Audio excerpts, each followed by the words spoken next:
Hey y'all, ever had one of those moments when after the fact you just go, yeah, I should have just said no, or I should have known better? Well, this is one of those moments for me. I was at, okay, sit down. I was at Harbor Freight picking up some things. Normally I'll just, pick stuff up that, it doesn't matter if it's cheap. I ran over to pick up some sanding blocks, okay? Just because I was tired of getting blisters on a couple things.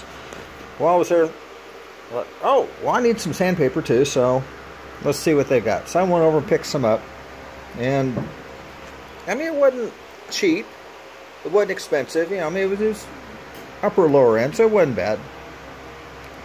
I got back here and wow, should I have said no? I'll tell you. Well, first off, here's the 500 grit right here, and when you buy sheets, you don't expect it as soon as you to pull it for it to roll up. But whatever, the stuff is just so thin. I'm using it all wet.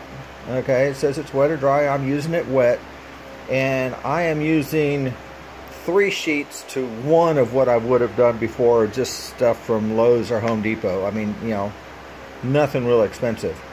This stuff just won't hold the grit, falls apart.